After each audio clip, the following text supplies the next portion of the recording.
আমি বানাচ্ছি মুরগির মাংস আর বাঁধাকপি একসাথে কিমার মতন করে বড়া। এই যে কতগুলো ভেজে রাখছি।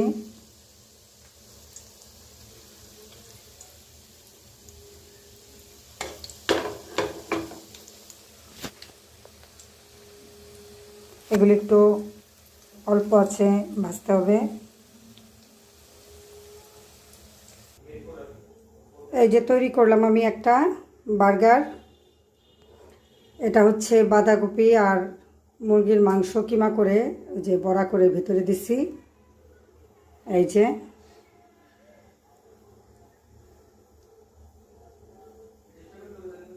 বার্গার।